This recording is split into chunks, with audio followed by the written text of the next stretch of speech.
साथियों, चैनल हिंदी विषय एवं साहित्य में आप सभी का पुनः हार्दिक अभिनंदन है।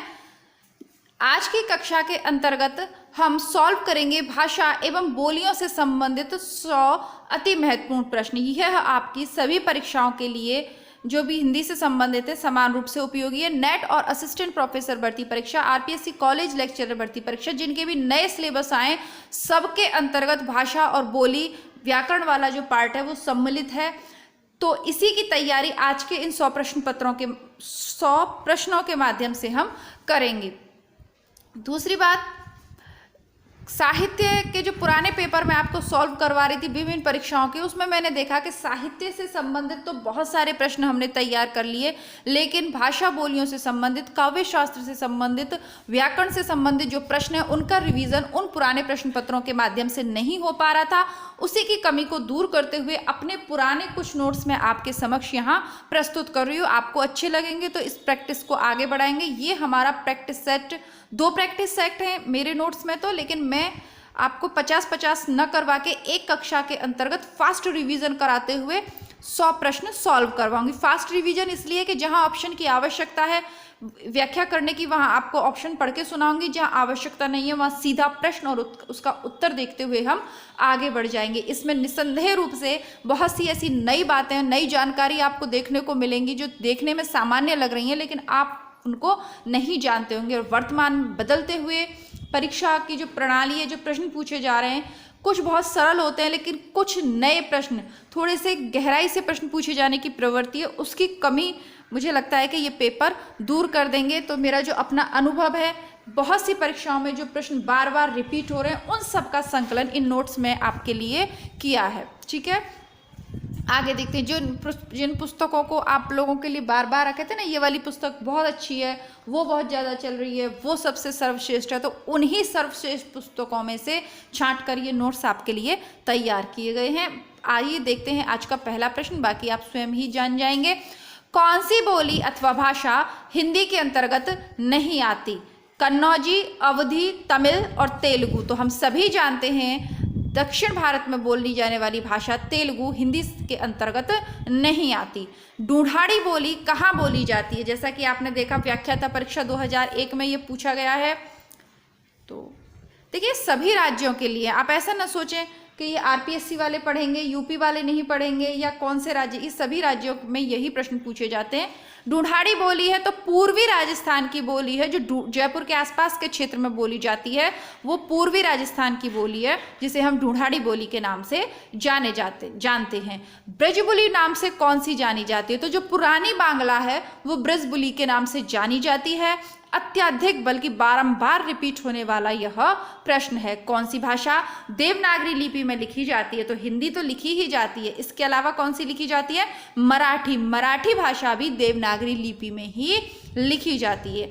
अब एक भाषा का उदाहरण देकर उसकी भाषा की जानकारी आपसे चाहता है परीक्षक। कहता है, एक मनई के दुई बेटवे रहन, ओ मैं लाहुर अपने बाप से कहिस दादा, धनमा जवन हमारा हिंसा लागत हुई जब जो का।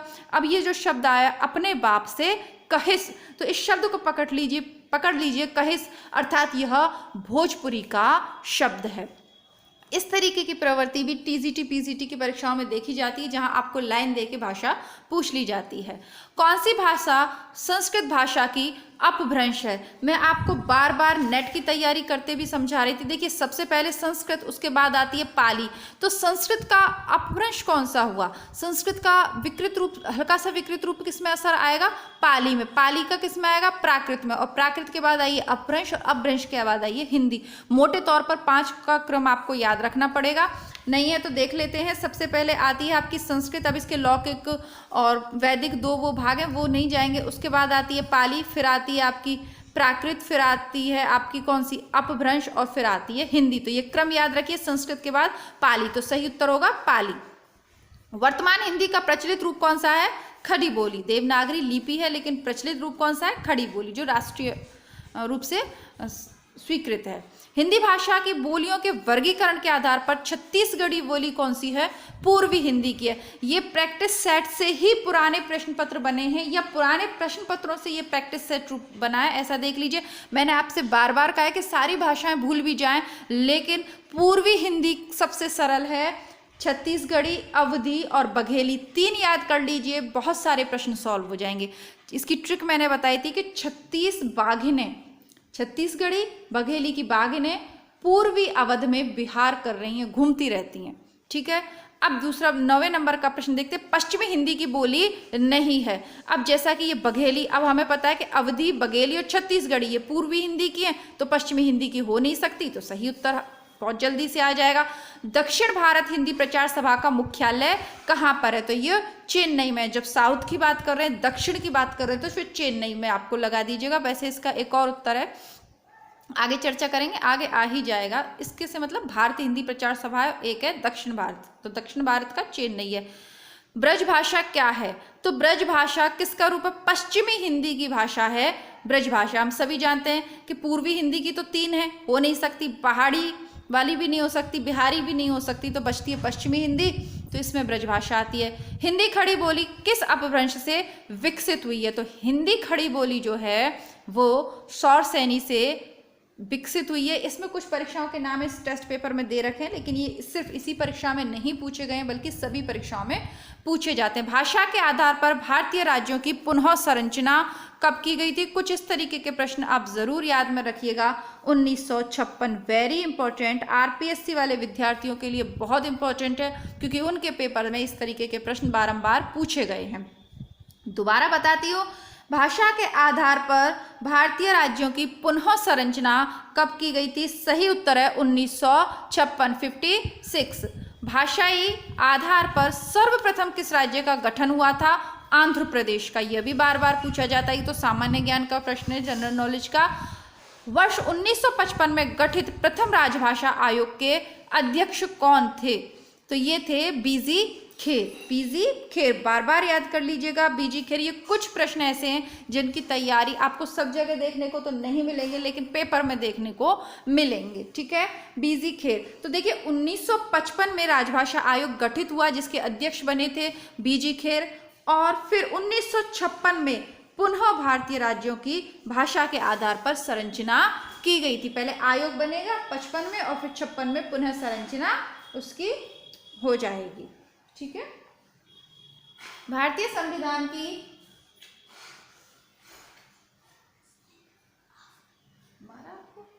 एक मिनट आप लोग होल्ड करिए। क्या हो गया बेटा, इतनी जोर से कैसे चोट लग गई? किस चीज से? किस चीज से मार दी? अभी मैं देखती हूँ, मैं ये वीडियो कंप्लीट कर लूँ फिर देखती हूँ। भारतीय संविधान की 8वीं अनुसूची में शामिल भाषाओं की संख्या है 22। हिंदी की आदि जननी कौन है? संस्कृत है, हम सभी जानते हैं। आदि यानी सबसे पहली वाली पूछ रहा है, तो मैंने जो क्रम आपको बताया, संस्कृत, पाली, प्राकृत, अपभ्रंश, हिंदी, उससे भी देख सकते हैं। आदि यानी सर्वप्रथम, तो संस्कृत वैसे इसको सभी जानते होंगे।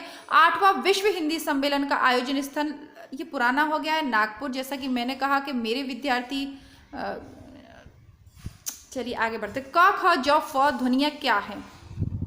ये संस्कृत की हैं, अंग्रेजी की हैं, ये दक्षिण भाषाओं की अथवा अरबी फारसी की। तो नुक्ता के नाम से भी हम जानते हैं। इनमें पॉइंट लगता है क, है ना, इसमें ख नहीं लगाया, ख भी लिखना चाहिए। ज, जिंदगी, है ना। फ इस तरीके से बोलते हैं, जिसमें ये बिंदी सी लगी होती है इनके नीचे। तो ये अरबी फारसी ध्वनियाँ हैं जो हमने हिंदी में ली हैं, और इनको नुक्ता भी कहते हैं। ख और इसमें आप ऐड कर लीजिए क, ख, ग, ज और फ। हिंदी में मूलतः वर्णों की संख्या है 52, है ना। श ध्वनि किसके अंतर्गत आती है? तो श संयुक्त वर्ण है। छ जो है वो क्या है? संयुक्त वर्ण है। और ये किसके उससे बना है? ये बना है आपका जो छ वर्ण है, ये क और श, इसके योग से बना है। ठीक है, ष षटकोण वाला। अघोष वर्ण कौन सा है? स। घ का उच्चारण स्थान है कंठ। श वर्ण किसके उच्चारण से बना? क और श के संयोग से ये बना है। अब देखिए, इसमें यह भी हो सकता है कई बार जब उच्चारण स्थान पूछे जाते हैं तो इन पेपर में मिस प्रिंट भी हो जाता है। यहाँ पर बहुत ज़्यादा व्याख्या की ज़रूरत नहीं है। अब इस कौन से वर्ण का उच्चारण स्थान कौन सा है, ये वैज्ञानिक दृष्टि से हमें समझना पड़ेगा, रटना नहीं है, समझना है। मैं करवा दूंगी आपको, यदि आपके पास बुक है तो इसको देख लीजिएगा, प्रश्न जरूर आएगा। कोई फर्क नहीं पड़ता कि नेट की, असिस्टेंट प्रोफेसर की, पीजीटी, टीजीटी, किसी की भी तैयारी करो, आपको वर्णों के उच्चारण स्थान मालूम होने ही चाहिए। अघोष है,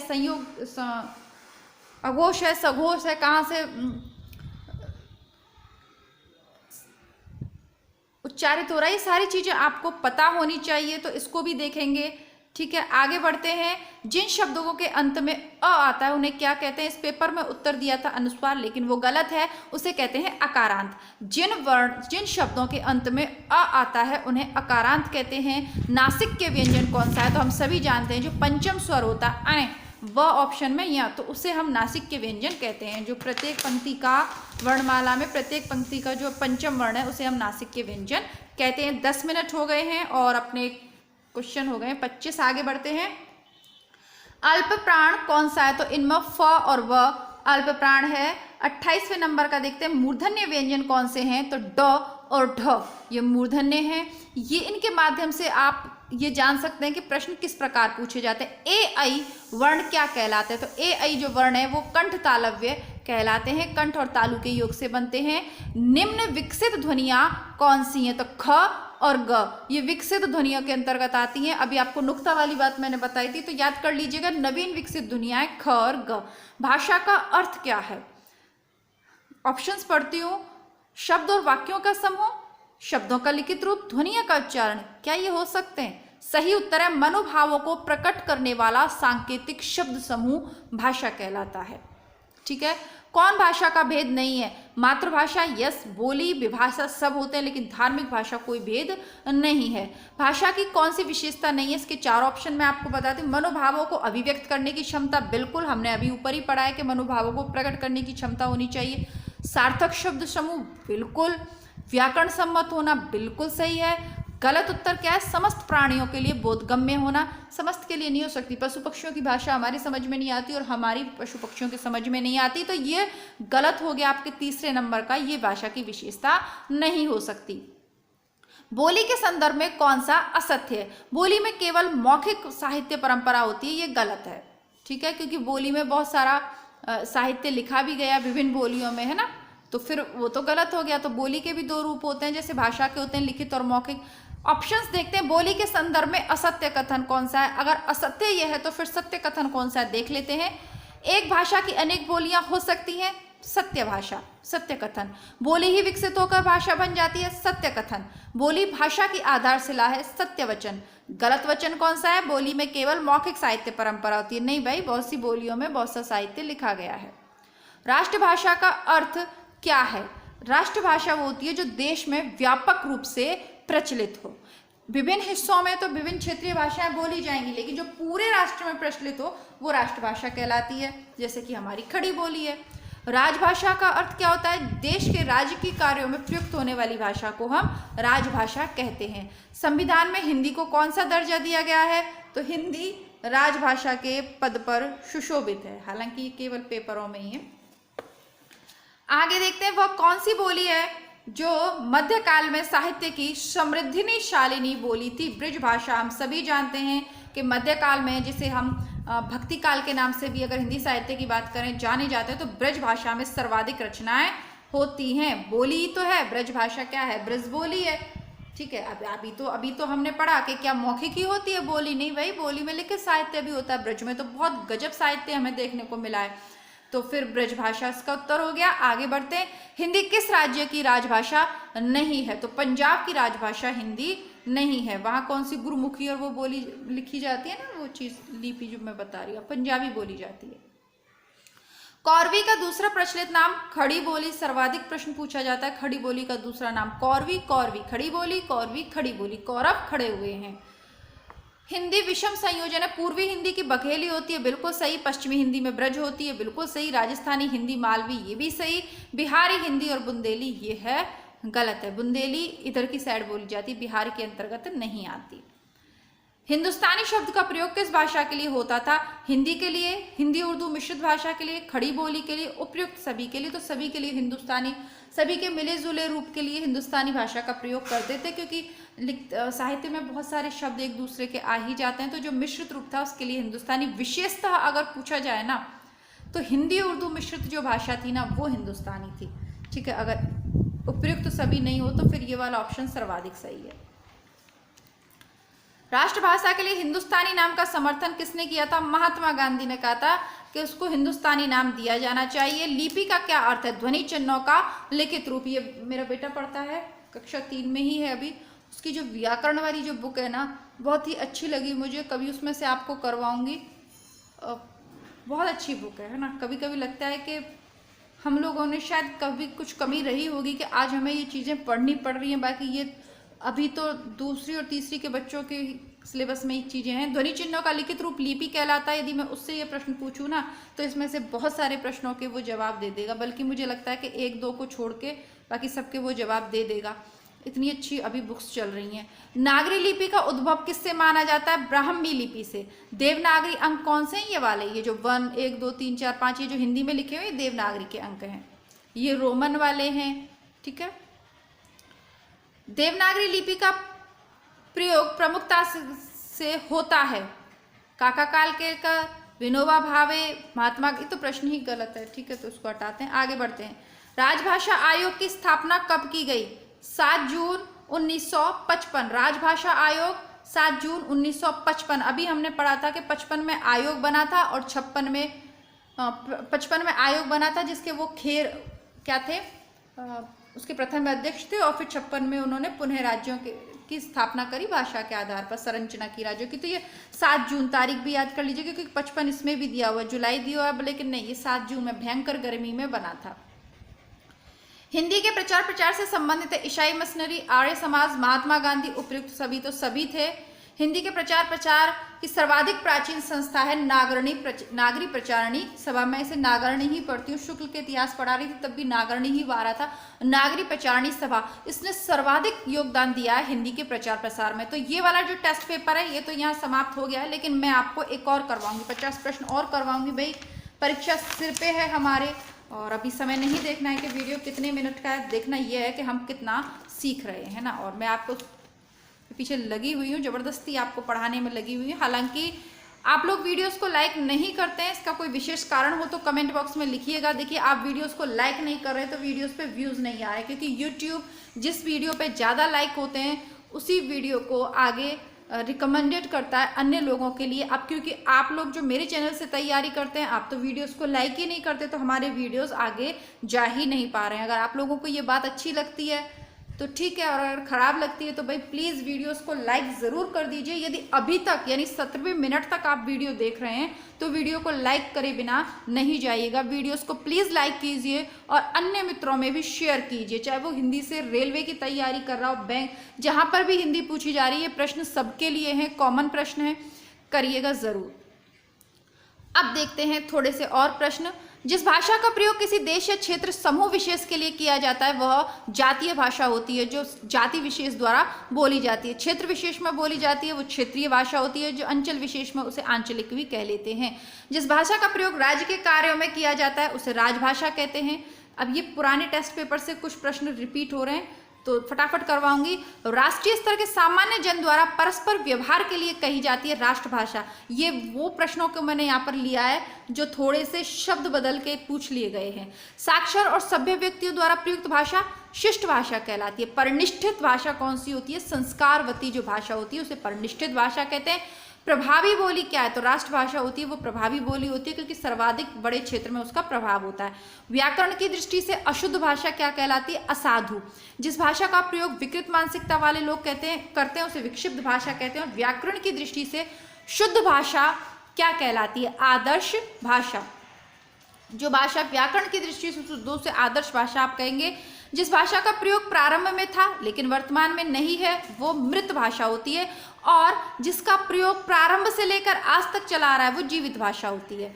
ये प्रश्न किसी पेपर में पूछे गए हैं इसीलिए यहाँ लिखे हुए हैं। आप ये ना सोचें कि कैसे बचकाने प्रश्न यहाँ पर लिख दिए गए हैं, परीक्षा में आए हैं तभी ये यहाँ पर लिए गए हैं। अप्रचलित भाषा किस प्रकार की होती है? किसी क्षेत्र में प्रचलित तथा अन्य क्षेत्रों में अप्रचलित होती है, उसे अप्रचलित भाषा कहते हैं। जो कहीं भी प्रचलित ना हो, उपयुक्त में से कोई नहीं, तो इसका सही उत्तर होगा स नंबर का, जो कहीं भी प्रचलित ना हो। जिस भाषा का प्राचीन प्रारंभ में अधिक था परंतु अब कम हो गया है, वो अल्प प्रचलित है। जिस भाषा का निर्माण जानबूझकर किसी उद्देश्य विशेष के लिए किया जाता है या काल विशेष में किया जाता है वो कृत्रिम भाषा होती है। जैसे कंप्यूटर के लिए आप कर लो। जिस भाषा का निर्माण परंपरा के द्वारा अनजाने में हुआ वो क्या कहलाती है? अकृत्रिम भाषा। अनजाने में परंपरा के माध्यम से हो रहा था वो अकृत्रिम है, क्योंकि उसका विकास स्वाभाविक हुआ है। पाली भाषा की मूल भाषा कौन सी है? वैदिक संस्कृत। वैदिक संस्कृत ये अभी मैंने दूसरे रूप में आपको पढ़ाया था। संस्कृत की अपभ्रंश कौन सी है? पाली। तो पाली का मूल भाषा कौन सी होगी? वैदिक संस्कृत। संस्कृत के दो हैं, लौकिक और वैदिक, दो भाग हैं। जिस भाषा से अनेक भाषाओं का विकास हुआ वो क्या कहलाती है? वो कहलाती है मूल भाषा। ठीक है, ये छोटे छोटे प्रश्न हैं जो पूछ लिए जाएंगे ऑप्शन में, चारों में समझ में नहीं आएगा, इसलिए ध्यान से देखिएगा। एक ही भाषा के अंतर्गत जब भाषाओं के विभिन्न रूप विकसित हो जाते हैं तब वो क्या कहलाती है? बोली, प्रांतीय भाषा, विभाषा। ये एक ही भाषा के अंतर्गत जब भाषाओं के विभिन्न रूप विकसित हो जाते हैं तब वह भाषा क्या कहलाती है? तो ये तीनों कहले, बोली भी हो सकती है, विभाषा भी हो सकती है, प्रांतीय भाषा भी हो सकती है, तीनों हो सकते हैं। पेटवा का संबंध किससे? उपबोली, स्थानीय बोली, सब डायलेक्ट, उपयुक्त सभी। तो मुझे नहीं पता कि पेटवा क्या होता है तो इसको मैं क्लियर नहीं कर सकती, इसमें दिया हुआ है उपयुक्त सभी, आप देख लीजिएगा। देखिए मैं ईमानदारी से कह देती हूँ बात को, जो चीज मुझे नहीं आती उसे मैं गलत क्यों पढ़ाऊं, ठीक है। किसी बोली के भाषा बनने का क्या कारण हो सकता है? कई बोलियों में से किसी एक का जीवित होना, कई बोलियों में से किसी एक का भिन्न स्वरूपी होना, किसी बोली पर धर्म, साहित्य, राजनीति का प्रभाव। हाँ, ये सभी कारण हो सकते हैं बोली से भाषा बनने के क्रम में। बोली जो छोटे क्षेत्र में बोली जाती है, भाषा उसका विस्तृत रूप होता है। उपबोलियों का समूह क्या कहलाता है? विभाषा कहलाता है, ठीक है। तो बोली कम लोगों वाली और उसका जो समूह है बहुत है ना, छोटी छोटी बोलियों का जो समूह है जो छोटे, वो विभाषा हो गया, ठीक है। किसी भी बोली की स्पष्टता, असंदिग्धता तथा सुगमता उसे कौन सा रूप दे देती है? स्पष्ट होनी चाहिए, असंदिग्ध होनी चाहिए, सुगम होनी चाहिए, तो वो बोली फिर विकसित होते होते भाषा का रूप ग्रहण कर लेती है। भाषा और उपभाषा का परस्पर संबंध क्या है? अंगी और अंग का, है ना। भाषा अंगी है और उपभाषा उसका अंग है। किसका मानकीकरण किया जाता है? तो हमेशा भाषा का मानकीकरण किया जाता है। हिंदी का मानकीकरण किया गया तब कुछ उसमें चेंजेस हो गए, तो भाषा का ही मानकीकरण किया जाता है। धर्म, साहित्य और राजनीति में निम्नलिखित में से क्या प्रचलित है? भाषा प्रचलित है। कौन सी भाषा केवल बोलचाल और लोक साहित्य में प्रयुक्त होती है? उपभाषा। वो केवल बोलचाल और वहाँ का जो लोक साहित्य है क्षेत्र विशेष का, वहीं उपभाषा प्रयोग होगी। किसका पूर्ण रूप विकसित होता है? तो भाषा का ही पूर्ण रूप विकसित होता है ना। तकनीकी शब्दावली निश्चित प्रयोजन विशेष के लिए निर्धारित भाषा क्या कहलाती है? तकनीकी शब्दावली एवं निश्चित प्रयोजन विशेष के लिए निर्धारित भाषा राजभाषा नहीं कहलाती, इसमें गलत उत्तर दे, वो है प्रयोजनवती भाषा। भाषा का मौलिक रूप कौन सा है? तो भाषा का जो मौलिक रूप है वो है मौखिक भाषा, ठीक है। जनता की भाषा क्या कहलाती है? राष्ट्रभाषा। ध्वनि प्रतीकों में व्यक्त भाषा क्या कहलाती है? ध्वनि। ध्वनि ध्वनि की बात आ रही है, मौखिक भाषा। प्रशासन वर्ग की भाषा राजभाषा। लिपि चिन्हों की अभिव्यक्ति भाषा लिखित भाषा। राजभाषा का प्रमुख गुण है जनता की भाषा, उन्मुक्त भाषा, प्रयोग में अनौपचारिक हो, ये सभी उसकी विशेषताएं होती है। एक मिनट, राजभाषा की प्रमुख गुण क्या है? जनता की भाषा तो प्रयोग अनौपचारिक, उन्मुक्त भाषा, सही बात है। राजभाषा की ये विशेषता नहीं है, राजभाषा वो होती है जिसमें राजकार्य होता है, ठीक है, तो कोई भी नहीं। राजभाषा का प्रयोग किस रूप में होता है? प्रशासक वर्ग से, नियम विधान में, मानक रूप में, सभी में, सभी में। राजभाषा के प्रयोग निम्नलिखित में से कहाँ नहीं होता? उत्सवों में नहीं होता, कार्यालयों में तो होगा, संसद में भी होगा, न्यायालयों में भी होगा, मानक रूप है वो, लेकिन उत्सवों में नहीं होगा। उत्सवों में तो क्षेत्रीय भाषा का होगा। कौन सी विशेषता भाषा की प्रकृतिगत विशेषता नहीं है? भाषा एक पैतृक संपत्ति, ये विशेषता नहीं है। भाषा पैतृक संपत्ति नहीं होती, अर्जित होती है, परिवर्तनशील होती है और अंतिम स्वरूप कोई नहीं होता, तो ये पैतृक संपत्ति नहीं होती। भाषा का अर्जन कैसा होता है? अनुकरण द्वारा हम भाषा को सीखते हैं। भाषा कैसे गति करती है? भाषा स्थूल से सूक्ष्म की ओर गति करती है। पहले मोटा मोटा सीखते हैं, फिर उसकी गहराई में जाते हैं हम। भाषा निम्नलिखित में से क्या है? अर्जित संपत्ति है, बिल्कुल है, सामाजिक है, परंपरागत है, सभी सही है, बस पैतृक नहीं होती। बालक द्वारा माँ से भाषा सीखना क्या कहलाता है? परंपरागत होता है। बालक अपनी माँ से सीख रहा है, परंपरा के द्वारा सीख रहा है। ध्वनि संकेतों को व्यवस्थित लिखित रूप में क्या कहते हैं? लिखित रूप में जब ध्वनि संकेतों को लिख लेंगे आप तो क्या बन जाएगी वो लिपि। विचारों के आदान प्रदान का माध्यम क्या है, भाषा। भाषा तथा लिपि में मुख्य क्या है, भाषा परिवर्तनशील है लेकिन लिपि स्थायी है। लिपि भाषा के स्वरूप का निर्धारण करती है, यह कथन सत्य है। कौन सा अंतर भाषा एवं लिपि में नहीं है, भाषा का स्वरूप निश्चित और लिपि का अनिश्चित है। ये बिल्कुल गलत हो गया क्योंकि लिपि निश्चित है, भाषा भले ही आप कुछ का कुछ बोल दें लेकिन लिपि कुछ का कुछ नहीं लिख सकते। भाषाओं में से अंतर्राष्ट्रीय भाषा कौन सी है, हिंदी, संस्कृत, हिब्रू, अंग्रेजी। अंग्रेजी इंटरनेशनल लैंग्वेज है। भाषा की उत्पत्ति के कितने मार्ग हैं, 2 मार्ग हैं। भाषा में प्रचलित हिंदी किस भाषा परिवार से, भारोपीय भाषा परिवार से अत्यधिक बार पूछा है। हिंदी को राजभाषा कब घोषित किया गया, 14 सितंबर 1949 को घोषित किया गया। इसी के साथ 100 प्रश्न हमारे कंप्लीट हो गए 25 मिनट में। आशा करती हूँ कि इनके बाद भाषा और बोली से संबंधित एक भी प्रश्न आपका गलत नहीं होगा। ठीक है, मिलती हूँ कल एक नए प्रैक्टिस सेट के साथ। आप लोगों को कैसा लगा कमेंट बॉक्स में ज़रूर लिखिएगा ताकि आगे की तैयारी की दिशा निर्धारित कर सकूँ मैं। मिलती हूँ कल एक नए वीडियो के साथ, तब तक के लिए नमस्कार, धन्यवाद, जय हिंद। जो विद्यार्थी नए हैं चैनल पे प्लेलिस्ट जरूर चेक करें।